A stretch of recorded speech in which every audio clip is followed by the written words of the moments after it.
Noches a todos los compañeros académicos y académicas. Bienvenidos a esta actividad, la actividad programada para esta noche en relación con el bicentenario de nuestra independencia. Hoy tenemos un invitado de lujo que nos va a dar una conferencia, Tomás Federico Arias, y quiero pedirle al doctor Manuel Gadea, el vicepresidente de la academia, que nos haga la presentación de nuestro invitado de esta noche. Les ruego a todos mantener apagado el micrófono durante la conferencia para evitar ruidos extraños. Gracias. Manuel. Bueno, muy buenas noches. Un historiador es aquel que estudia, expone de acuerdo a determinados principios y metodologías los acontecimientos y hechos que pertenecen al tiempo pasado y que constituyen el desarrollo de nosotros los humanos desde nuestros orígenes hasta el momento. El doctor y profesor Tomás Federico Arias Castro es un licenciado en Derecho de la UCR, doctorado en Derecho Constitucional y máster en Ciencias Políticas. Es director docente de la Cátedra de Historia de Derecho de la Facultad de Derecho de la Universidad de la UCR, de Historia de la Masonería de la Escuela de Estudios Generales de la misma UCR. Es profesor en Derecho Constitucional de la UNED, de la Maestría en Diplomacia del Ministerio de Relaciones Exteriores y de la Universidad Escuela Libre de Derecho.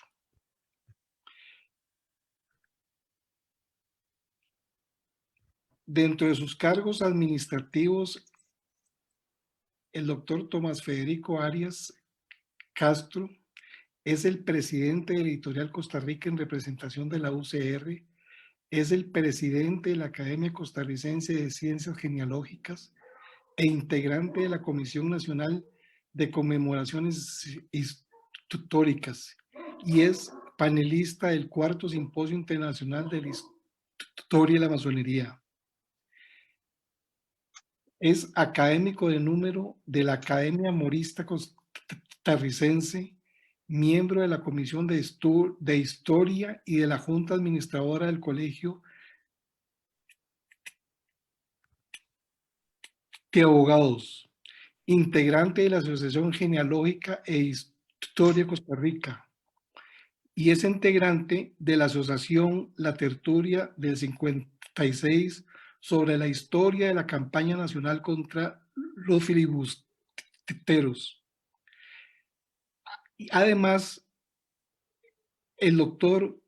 Tomás Federico Arias Castro es integrante de la Sociedad de Amigos de la Academia Mexicana de Historia y especialista en historia bilateral entre Costa Rica y México. Y esto se lo debe él a que siendo niño, sus padres que ocuparon puestos diplomáticos en México se lo llevaron y probablemente de ahí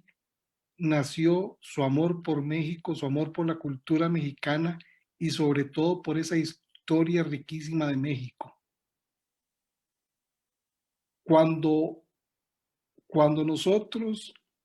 vamos a tener una ocasión especial, tratamos de ponernos nuestras mejores galas.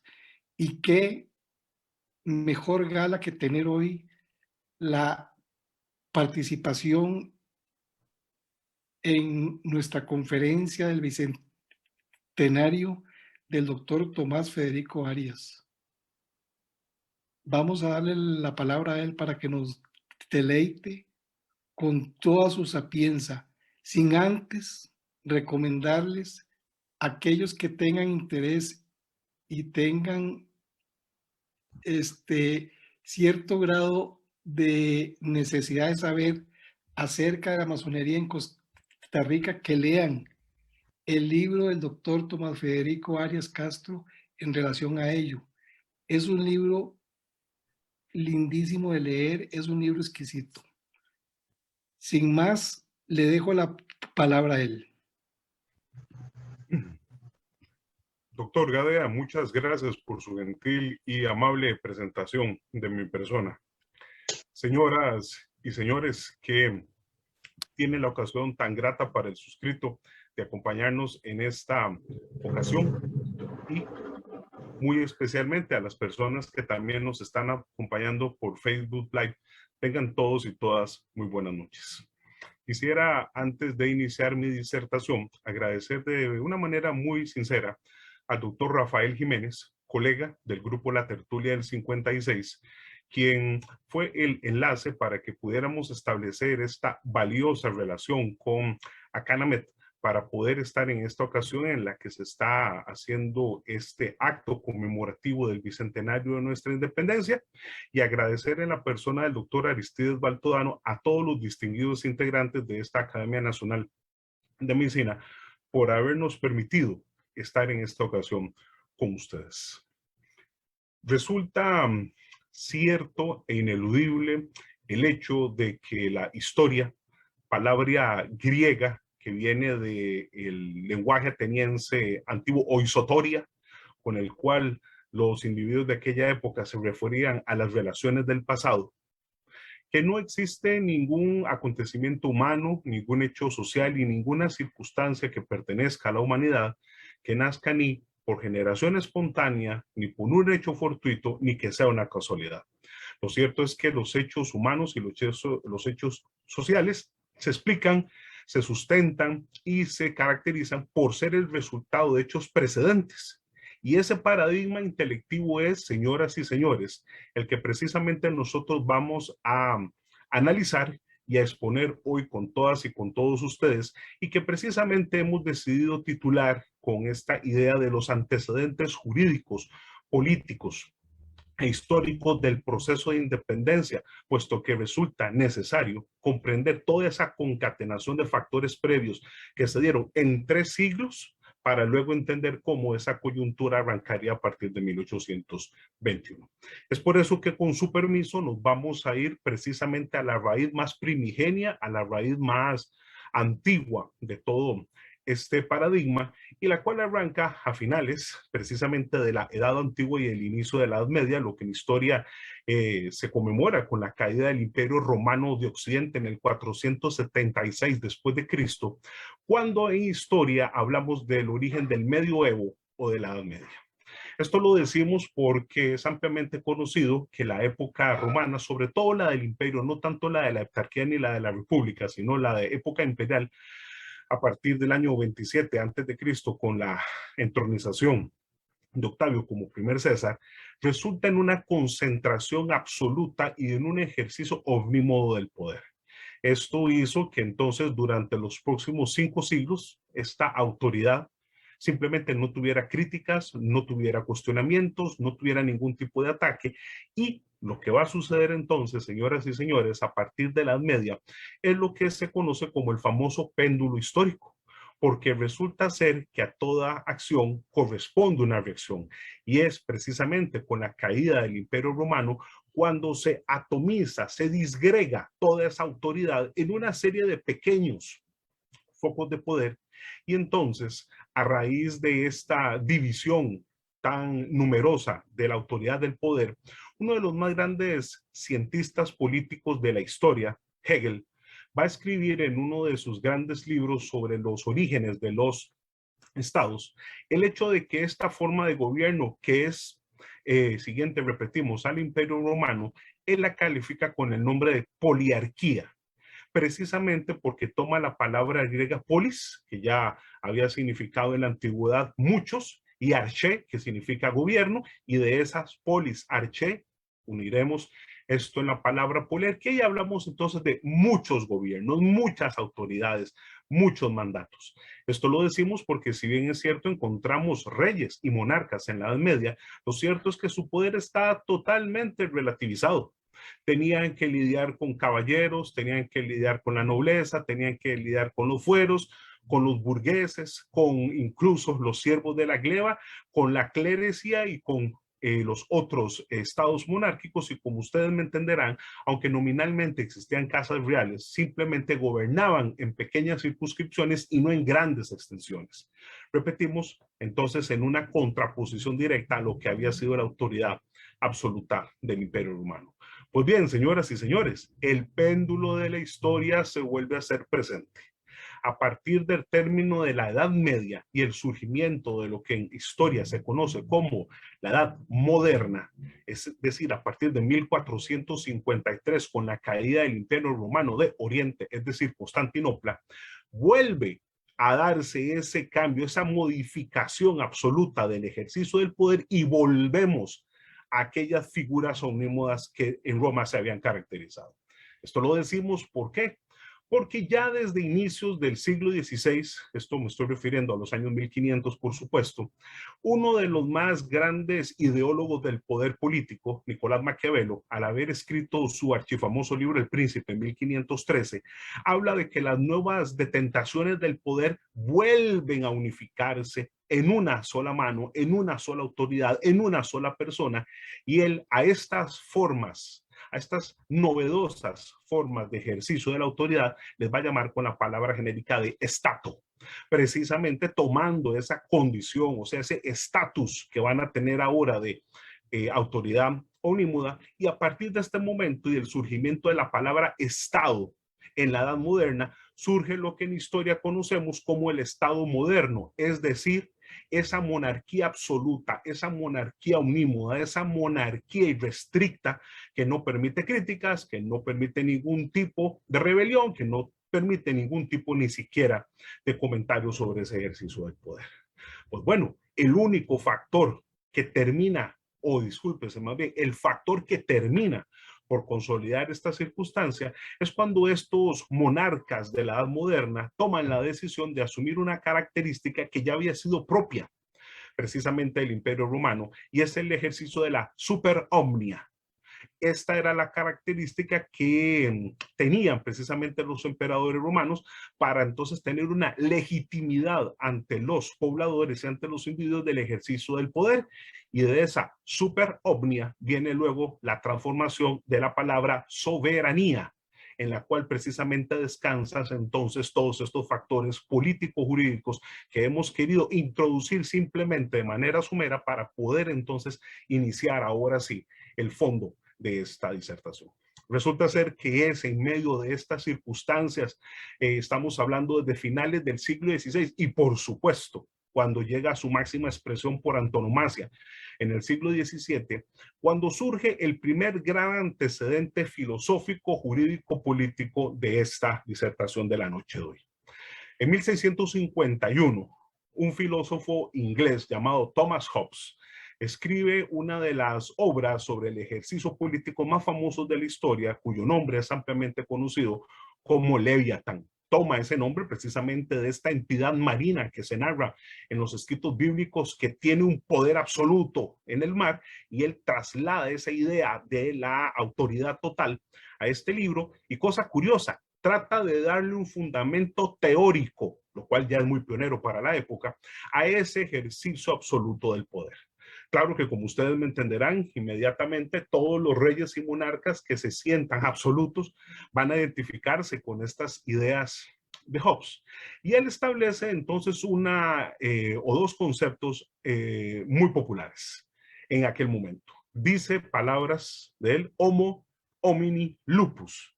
El hombre es el lobo del hombre. ¿A qué se está refiriendo con eso? Que entre todas las especies de animales, el único que actúa por dolo, por intencionalidad y por malicia es el ser humano, comportamiento que no se ve en otro tipo de animal, y resulta ser que bajo esa tesitura sostiene que entonces la única manera de controlar efectivamente las pasiones y las acciones de los individuos es con un poder absoluto. Y es entonces, señoras y señores, cuando se convierte el padre de lo que se conoce en ciencia política como el contractualismo. Figura que por supuesto nos remite también a nosotros los abogados con una idea jurídica, pero no, aquí no está estableciendo una relación jurídica, sino una relación bilateral entre el Estado y el individuo, en la cual, atención a este detalle, no hay una igualdad de caracteres, sino que hay más bien una superioridad del ente estatal respecto del individuo, que tiene la obligación de que sujetarse a los designios del gobernante. ¿Para qué? Según Hobbes,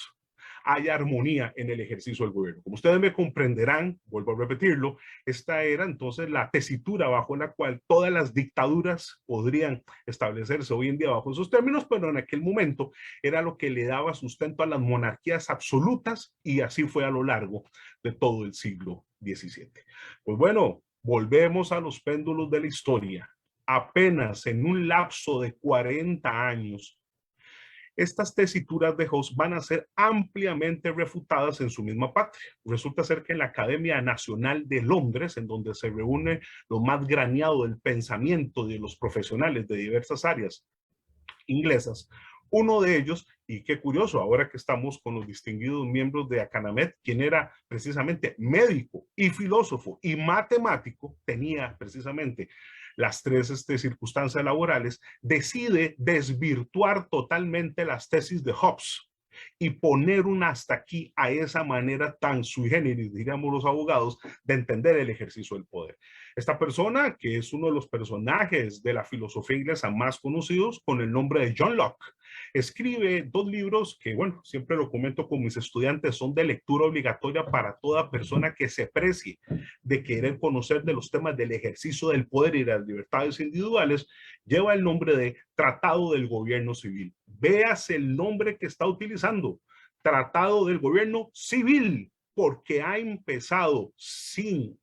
vislumbrarlo todavía en aquel momento, a darle entonces preponderancia al ejercicio del gobierno ciudadano, no al ejercicio del gobierno monárquico. Y eso es lo que ha llevado entonces a que él establezca que la manera de poder llegar a estas circunstancias es por medio del conocimiento, de la razón, del estudio, de la crítica, del análisis de todo lo que rodea a los seres humanos. Y es por eso que se ha dicho que él es el gran padre fundador de las tesis de la Ilustración, precisamente bajo la tesitura de que todo ser humano que desee ser libre, y no solamente eso, sino comprender conceptualmente a qué se refieren a esos conceptos, debe entonces ilustrarse, como ustedes me comprenderán, estudiar, conocer, analizar, criticar, en general todo lo que nos rodea. Bueno, estas tesis novedosas, como ustedes me entenderán, estamos hablando de 1690, a finales de este siglo XVII, van a generar, por supuesto, una serie de resquemores, suspicacias y sospechas por parte de los dos entramados a los cuales se quiere precisamente atacar de manera directa. ¿Y por qué decimos esto? Porque precisamente Locke va a convertirse, además de todo esto, en el que plantea en sus obras la idea de que la libertad no es un concepto etéreo, no es un concepto teórico nada más, sino que hay que llevarlo a la realidad tangible, hay que materializarlo. ¿Y cómo podía hacerse una cosa de esas de parte en aquel momento de los súbditos? Muy fácil. Enfréntese a las cadenas religiosas y a las cadenas políticas que como atavismos han sujecionado a los individuos desde antaño. Y tomo esa palabra cadenas, que es la que precisamente Locke toma, porque si están creyendo quienes nos hacen el honor de escucharlos que se refiere a cadenas físicas, es decir, grilletes o cadenas de hierro o una cárcel o una mazmorra, no, Locke no se está refiriendo a eso. Esas son las fáciles. No, los verdaderos problemas, las verdaderas circunstancias, esos atavismos, como dijimos, que los seres humanos deben romper en esas cadenas religiosas y políticas, es que el fanatismo que precisamente marcan a algunos individuos creyendo que la religión en la que creen o la ideología política en la que se establece es la verdadera y que por lo tanto los demás son los equivocados. Claro que ustedes me entienden que hoy en día es muy fácil hablar de estas circunstancias, pero hace 300 años eso incluso estuvo a punto de costarle la vida a Locke por atreverse de una manera en aquel momento tan valiente de hablar de estos conceptos. Y Locke dice, rompa entonces esas cadenas que lo atan a una monarquía, a una religión, la que sea, para que usted sea verdaderamente libre. Y por lo tanto, se ha llamado también a este personaje extraordinario el padre del liberalismo político, al establecer precisamente esta segunda causa filosófico-jurídico-política de los procesos independentistas. Ok. La idea está magnífica, fue plasmada en esta obra, pero no le va a corresponder a Inglaterra ser entonces el país en donde esto lleve un paso más allá. Y decimos esto porque el libro de Locke empieza, por supuesto, de manera clandestina, a ser pasado entre el conocimiento de los interesados, intelectuales, profesores, académicos, filósofos, y finalmente cruza el Canal de la Mancha por el comercio marítimo que existía en aquel momento entre estas dos monarquías y llega obviamente a Francia. En aquel momento reinada por la dinastía de los Borbones, y cuando este libro pionero llega a conocimiento de la Academia Nacional Francesa, que era el equivalente obviamente de la inglesa, va a surgir un tercer aspecto intelectivo en esta concurrencia de antecedentes del proceso independentista. Dos filósofos franceses, Denis Diderot y Jean Le Rond d'Alembert, toman esta obra, la leen con fruición, con gran interés, y al entender que la idea es excelente, deciden materializarla. ¿Cómo puede hacer una cosa de estas este par de filósofos? Deciden durante los próximos casi 20 años, imagínense lo que es una tarea, un trabajo de 20 años, para recopilar, acumular y resumir todo el conocimiento científico de su época en las más variadas circunstancias. Así ustedes me entenderán en términos de arquitectura, ingeniería, economía, medicina, derecho, política, filosofía, historia, pónganle el nombre que usted desee. Y una vez recopilado, plasmarlo, materializarlo en una obra, para que entonces esta obra pudiese ser repartido a las masas populares y que se cumpliese entonces lo que Locke había dicho. Si el hombre, si el individuo quiere ser verdaderamente libre, debe conocer primero el entorno que lo rodea. Y este libro, realizado por Diderot y d'Alembert, es el vehículo. ¿Qué nombre le ponen a esta obra? Abro comillas, Diccionario Razonado de la Ciencia, las Artes y los Oficios, cierro comillas, pero curiosamente nadie lo conoce con ese nombre. El apelativo con el que pasa a ser conocido en la historia es la enciclopedia. Esa colección de libros que usted que me escucha tiene precisamente en su casa y que es ese gran cúmulo del conocimiento en las más diversas áreas para poder aprender, estudiar, conocer, criticar y analizar en una época en la que, por supuesto, el libro era el medio por antonomasia para este ejercicio. Pues bueno, ¿por qué el nombre? Resulta ser que aquí no hay nada fortuito, ya lo hemos dicho. Cuando Diderot y d'Alembert toman esa decisión, toman los dos vocablos griegos, kaikloi paideia, que en griego antiguo significa conocimiento circular, y de la unión de kaikloi paideia viene entonces la palabra enciclopedia. ¿Y por qué conocimiento circular, señores? Porque ya los griegos de manera brillante, Anaximandro, Anaxímenes, Pitágoras, Tales de Mileto, y luego ya tendrá su cereza en el pastel con Sócrates, habían llegado a la conclusión de que el conocimiento no tiene comienzo y no tiene final. Porque si usted le pone un comienzo y un final al conocimiento, cabe preguntarse qué hay antes de y qué hay después de. Por eso, kaikloi paideia es conocimiento en círculo que no se crea ni termina, solo se transforma en nuevas formas de conocimiento. Y entonces Diderot y d'Alembert toman esos conceptos, los trasladan a la coyuntura liberal, que obviamente estamos hablando en el siglo XVIII, forman entonces este libro y se le conoce con el nombre enciclopedia. Por lo tanto, señoras y señores, han llevado a la materialización los idearios de Locke. Pero no contentos, y vean lo que es la belleza de estos aspectos cuando uno entiende entonces el fenómeno de la independencia en todas sus aristas, no contentos con esto, deciden invitar a 3 personas para que participen en la redacción, en los prólogos y en las conclusiones de la enciclopedia. 3 personas que estoy seguro que cuando ustedes lo escuchen compartirán conmigo que fue uno de esos momentos estelares de la historia en la que se dio una conjunción que probablemente no se iba a volver a dar en mucho tiempo, como en efecto fue. A la primera persona que invitan a ser uno de los corredactores lleva el nombre de Voltaire, el filósofo por antonomasia de la primera mitad del siglo XVIII francés, autor del archifamoso libro Las Cartas Filosóficas, ¿verdad? Un librazo sobre el ejercicio del poder político.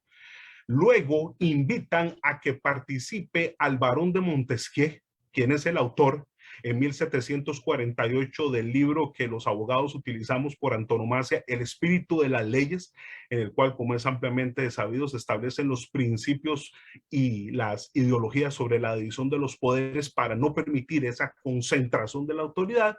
Y finalmente le piden que las partes de filosofía sean corredactadas a un hombre llamado Juan Jacobo Rousseau, que ha escrito, como ustedes bien saben, el Contrato Social, que es la obra en la que se viene a conjugar toda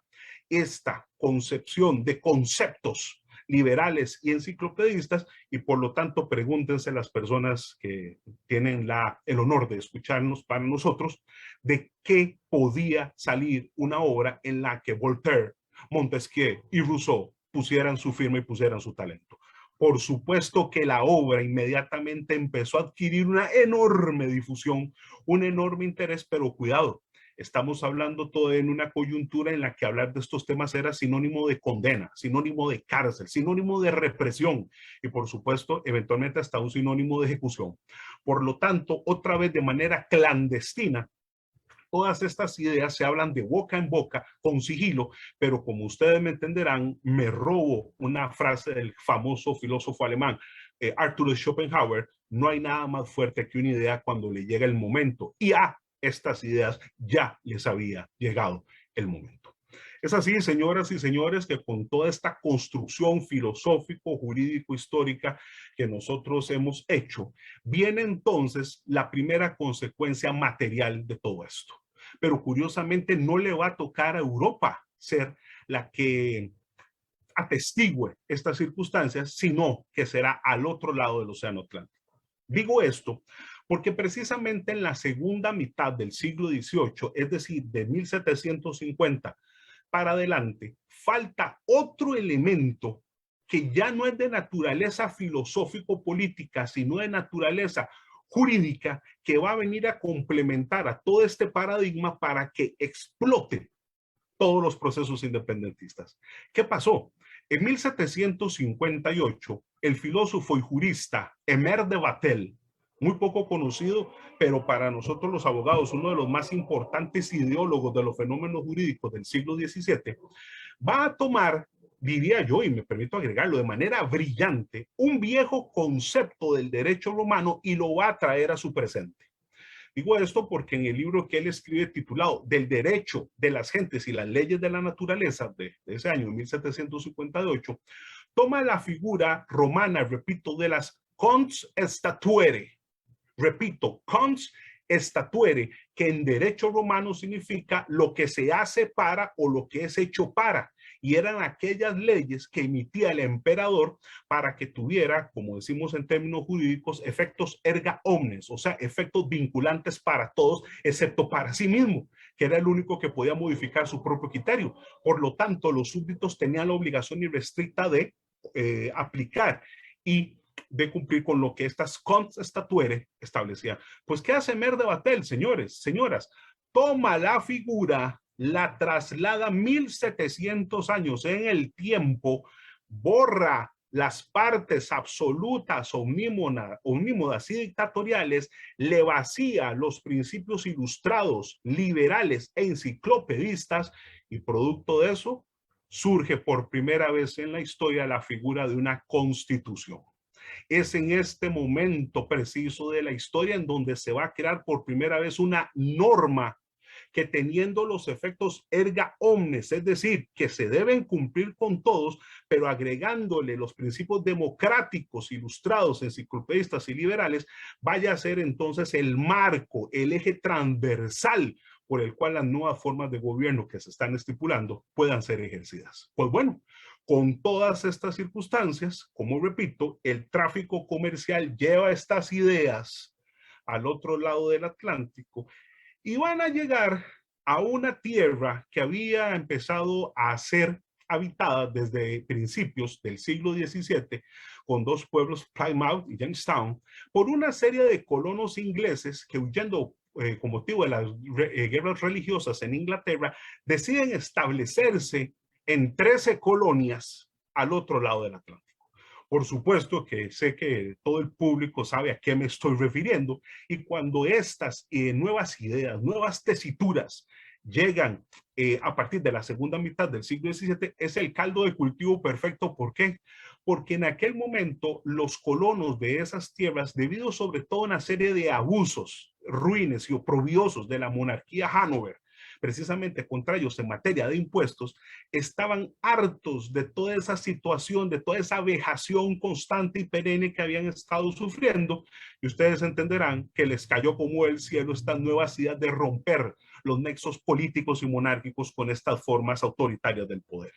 Es así entonces que, como es ampliamente sabido, a partir de 1775, con la batalla de Lexington, se inicia lo que se conoce como la Guerra de Independencia de las 13 colonias. Y cosa curiosa, sus principales líderes, George Washington, Thomas Jefferson, Benjamin Franklin, John Adams, Quincy Reigns, etcétera, etcétera, Gordon Morris, van a ser personas que no solamente habían viajado en sus años de juventud a Europa y conocían los idearios que se estaban dando, sino que tenían en sus propias bibliotecas estas obras de los Locke, Diderot, D'Alembert, Montesquieu, Rousseau, etcétera, etcétera, y estaban empapados de estos idearios. Cuando se inicia esta guerra, que está considerado el primer gran proceso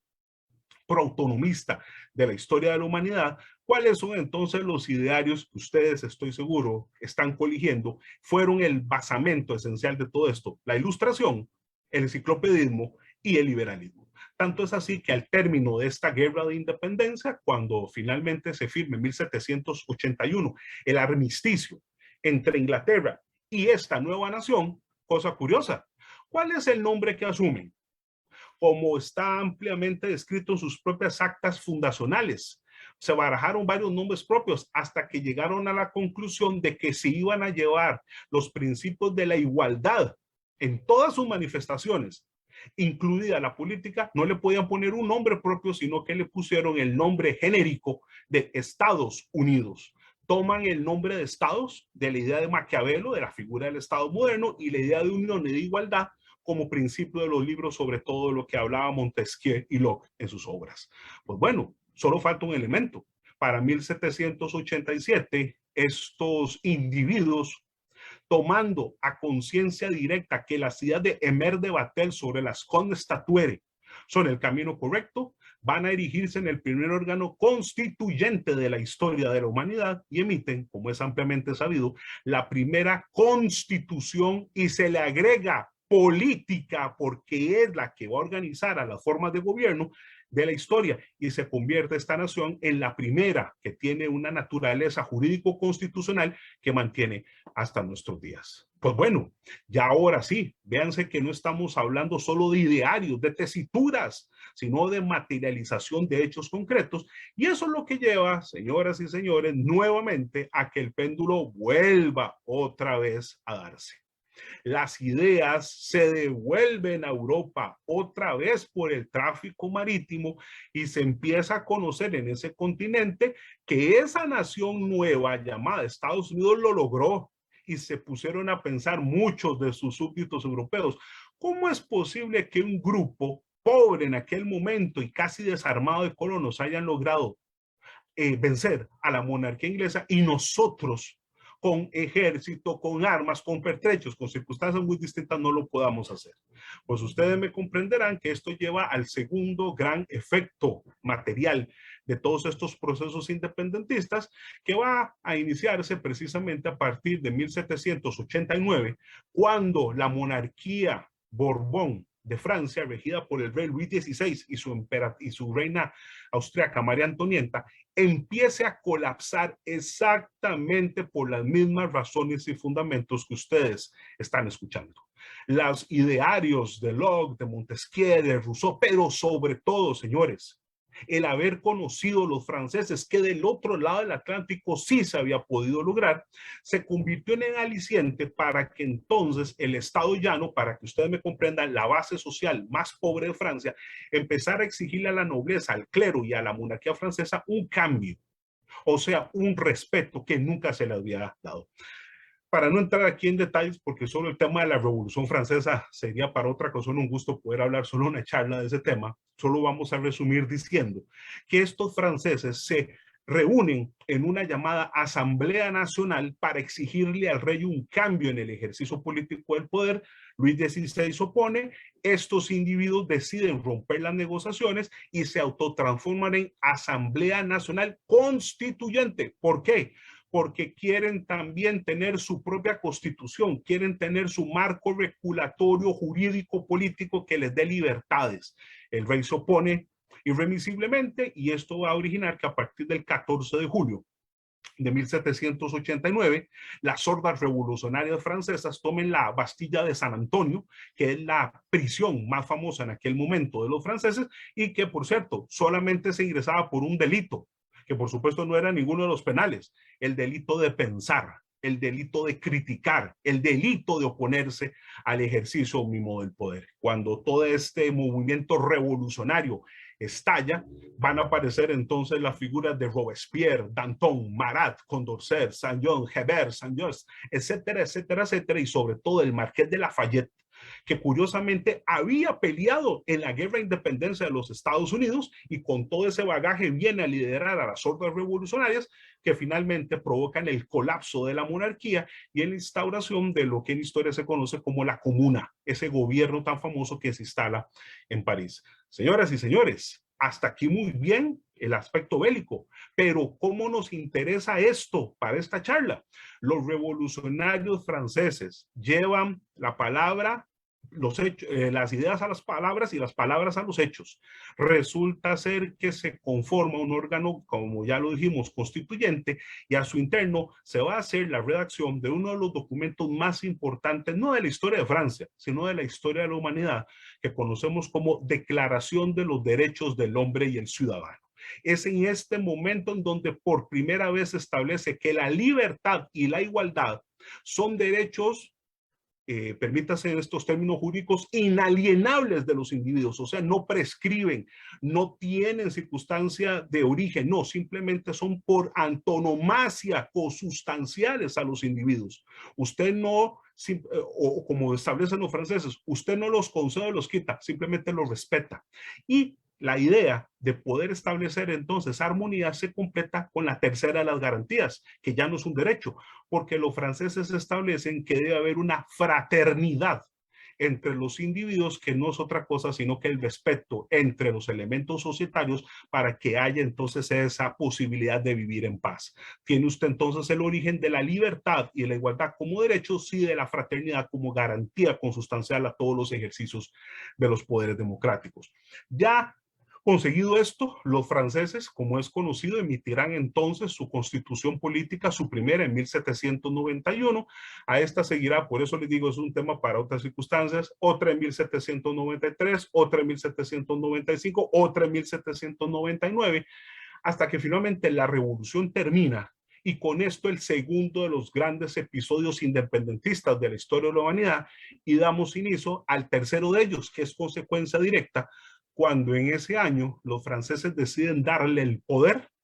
a un militar que se había destacado de sobremanera en una serie de campañas militares, sobre todo en el Mediterráneo y en Egipto, pero que había demostrado también un ejercicio amplísimo del poder con muy buen suceso, y es el origen de lo que se conoce como la entrada del general Napoleón Bonaparte Rimolino en la historia de todo este proceso, quien a partir de 1804, o sea, 5 años después de estar ejerciendo distintos cargos políticos, decide que ya es suficiente y, cosa curiosa, traicionando todos los principios revolucionarios, vuelve al viejo ejercicio mismo del poder, porque como es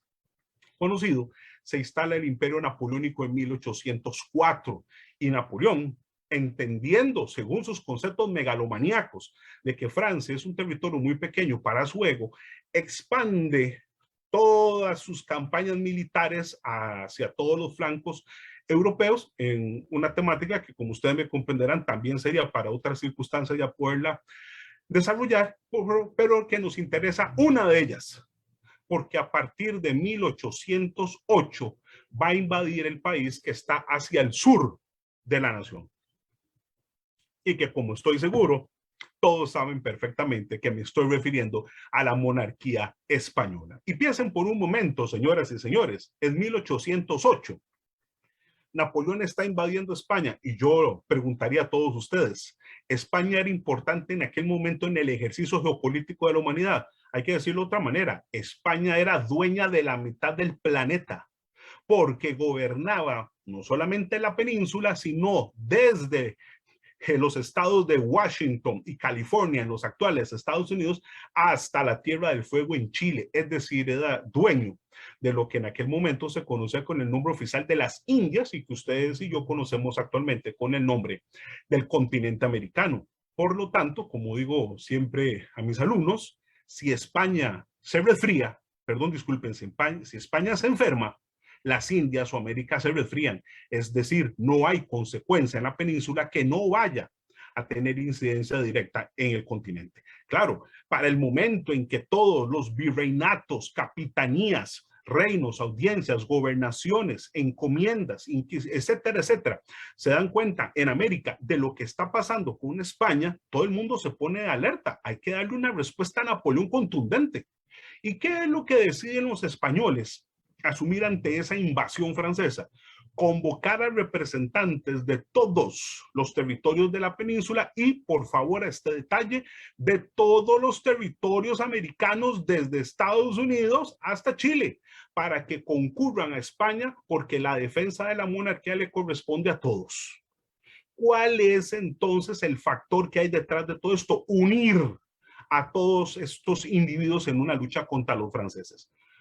Lo que pasa es que va a tener un resultado inesperado para todos, pero por el momento lo que me interesa mucho decirles es que Costa Rica tiene el honor, y yo siempre he dicho el egregio honor de haber mandado como nuestro representante al que no solamente está considerado el primer legado diplomático de la historia de Costa Rica, sino nuestro primer diputado. Pues nada más y nada menos nos referimos al ínclito presbítero Florencio del Castillo Villagra, quien viaja a España, propiamente a Cádiz, que era la única parte allá en el sur de España que no había caído bajo los franceses, y se convierte entonces en nuestro representante. ¿Cuál es, señoras y señores, la idea, aparte de la lucha bélica, de convocar a estos representantes? Los españoles consideran que el método más lógico de poder legitimar las nuevas autoridades de poder no es conservando la monarquía que ya había sido depuesto en aquel momento por Napoleón, el rey Fernando VII, sino convocar al pueblo para que emita una constitución en los mismos términos. Ven qué ironía, en los mismos términos de los franceses que los estaban invadiendo y de lo que habían sido los estadounidenses, por una razón muy sencilla, porque se entendió que había que acabar también con esos ejercicios autoritarios del poder, y la manera de empoderar a los ciudadanos era precisamente con una constitución. Esto es lo que hace que el 19 de marzo de 1812 se emita entonces la archifamosa Constitución Política de la Monarquía Española, o comúnmente conocida con el nombre de Constitución de Cádiz. Y con esto me permito decirles lo siguiente: no solamente se convierte en la primera de la historia española, ni de la historia americana, sino que con mucho gusto y honor, ustedes entenderán que se convierte en la primera de la historia costarricense, dada la pertenencia jurídico-política que Costa Rica tenía a la corona española. Ahora bien, por esas vicisitudes de la vida, Napoleón, repito, en su megalomanía, había decidido atacar también al ejército ruso, en aquel momento el zar Alejandro I, Romanov, y resulta ser que se le hizo imposible mantener todas las guerras que tenía en Europa, y por lo tanto se vio en la necesidad de sacar las tropas de España y dirigirse hacia Moscú. Y justo en ese momento los españoles logran reconquistar su territorio, vuelve Fernando VII a ser rey de España, y ¿qué creen? La ingratitud en grado superlativo. En el momento en que este monarca vuelve, deroga la Constitución de Cádiz y le da una bofetada simbólica a los españoles después de toda la lucha que se había hecho. Pues no, señores, ya había citado a Schopenhauer, no hay nada más fuerte que una idea cuando le llega el momento. Los españoles en lo particular, pero sobre todo los indianos americanos en lo general, no estaban dispuestos otra vez a un gobierno dictatorial como el que habían tenido antes de todos estos hechos, y se inician los procesos de independencia tan famosos que ustedes conocen, sobre todo en América del Sur. Es aquí donde surgen las figuras de Simón Bolívar, Antonio José de Sucre, José de San Martín. Por supuesto que el cura Miguel Hidalgo y José María Morelos ya lo habían hecho desde México 5 años antes, pero ahora sí explosionan todos los procesos independentistas en las Indias. Y cosa curiosa, después de estar en esa lucha ahora contra el rey que los oprimía, este rey español por el cual ellos habían peleado, estos criollos, que es el nombre genérico con el que se le daba, con el que se conocía a los indianos, van por fin a ir logrando esos procesos independentistas, y el que nos interesa en concreto es México, porque tras 11 años de lucha, el fusilamiento de Hidalgo, el fusilamiento de Morelos, la lucha ha sido asumida por el soldado y arriero Vicente Guerrero, luego se le unirá el coronel Agustín de Iturbide, y finalmente esta circunstancia convierte a esta nación en independiente a partir del 28 de septiembre de 1821. Las incidencias de todo lo que ha sucedido en México van a influir directamente ¿en dónde? Hacia el sur, porque todos los territorios que iban desde México hasta Costa Rica pertenecían a esa entidad que yo ya cité llamada el Virreinato de la Nueva España. Como México se independiza, deja entonces a las otras naciones para que tomen sus propias decisiones, y es así como va a ser el territorio de Chiapas, en un hecho muy poco conocido, que pertenecía en aquel momento a Guatemala, que se separa de Guatemala, declara su independencia el 8 de septiembre, y tenemos el primer manifiesto, la primera circunstancia material de estos principios liberales, enciclopedistas y ilustrados en nuestro ya territorio ismeño. Luego, apenas una semana después, el 15 de septiembre de 1821, Guatemala tomará su propia decisión y dejará que sean las otras 4 naciones, como dice el Acta de Independencia de ese país en su artículo 18, y resulta ser que eso explica por qué le va a corresponder al territorio de San Salvador, que actualmente usted lo conoce con el nombre de El Salvador, que declare su independencia un 21 de septiembre. Luego le corresponderá al territorio de Comayagua, que usted conoce con el nombre de Honduras, que declare su independencia un 28 de septiembre. Luego será el territorio de León, que usted conoce con el nombre de Nicaragua, quien haga esto entre el 11 y el 13 de octubre. Y la gran pregunta que puede estar haciéndose todo el estimable público es ¿por qué estas fechas tan distantes la una a la otra? No teníamos en aquel momento medios electrónicos. La noticia de la independencia va llegando a caballo a las diferentes ciudades, hasta que finalmente, cuando llega a nuestro querido territorio, el 13 de octubre de 1821, nuestras autoridades toman la excelente decisión de convocar a una denominada Junta de Delegados de los Ayuntamientos. Oigas el nombre, Junta de Delegados de los Ayuntamientos, Junta de Representantes de los Cabildos, para que tomen una decisión mancomunada. Costa Rica no le pertenece a una persona, Costa Rica es de todos los habitantes. Y así es como entonces esta Junta de Delegados de los Ayuntamientos, reunida en Cartago, que era en el momento, como se sabe, la capital de Costa Rica, toma la decisión histórica el 29 de octubre de 1821 de declarar la independencia de nuestro territorio, tal y como lo demuestra el Acta de Independencia, que usted que me escucha puede ir a observar su original en el Archivo Nacional, que resguarda precisamente como nuestro documento fundacional, y que, como ustedes me entenderán, de mañana en 8 días se estarán celebrando los 200 años de independencia de nuestra patria. ¿A raíz de qué? De todo este conjunto precedente de diarios ilustrados, enciclopedistas, liberales, constitucionalistas, que van a dar finalmente a Costa Rica. Pero si todo lo anterior no fuera suficiente, falta el último elemento que vamos a narrar en esta disertación de hoy. La Junta de Delegados de los Ayuntamientos, entendiendo que desde el momento en que se rompió el nexo jurídico con la monarquía española y por lo tanto con la Constitución de Cádiz, no tenemos ahora entonces una estructura jurídica propia y no tenemos una norma propia, se abocan entonces a llenar ese vacío. Esta junta se transforma de Junta de Delegados de los Ayuntamientos a Junta de Delegados de los Pueblos. Se convierten en la primera Asamblea Nacional Constituyente de nuestra patria. Las actas, que es una belleza que yo los invito a que vayan a ver ustedes en el Archivo Nacional, la belleza de ir a ver esas actas, cómo fue que nuestros antepasados se reunieron de manera tan brillante y cuál fue el resultado.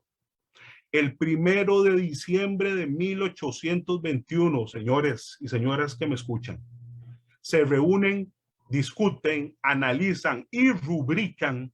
la denominada primera constitución política de nuestra historia independiente bajo el nombre de Pacto Social Fundamental Interino de Costa Rica, o comúnmente llamado Pacto de Concordia. ¿Por qué hago tanto énfasis como cierre de esta disertación en esta temática que hemos hecho? Porque cada palabra fue escogida, como decimos los abogados, ex profeso, con toda intencionalidad. Y aquí viene el desglose. Se le puso el nombre de pacto para hacer alusión a las tesis del contractualismo entre la autoridad y los individuos. Se le puso el nombre de social por el fundamento filosófico del contrato social de Juan Jacobo Rousseau, de establecer un respeto bipartito de las garantías y derechos entre los ciudadanos. Se le puso la palabra fundamental como sinónimo de constitucionalidad, por ser la base primigenia sobre la que se iba a construir el edificio jurídico político de Costa Rica, y se le puso la palabra interino porque en aquella coyuntura todavía se estaba por ver si nos manteníamos en esa circunstancia de autonomía o nos adheríamos a otras formas de gobierno, que finalmente la segunda tesitura fue la que se impuso, pero no viene aquí al tema de hoy. Finalmente, de decirles que el Pacto de Concordia llevó ese nombre porque tanto en su preámbulo como en su cierre se habló de que los costarricenses debíamos establecer un nudo de concordia, un elemento de concordia, haciendo alusión al concepto y la garantía de la fraternidad que se había establecido en la Declaración de los Derechos del Hombre y el Ciudadano francés, y con eso se equipararon finalmente todas las circunstancias de la Ilustración, del liberalismo y del enciclopedismo como los factores que explican, sustentan y le dan sentido a todo el proceso independentista que estamos celebrando todas y todos los costarricenses en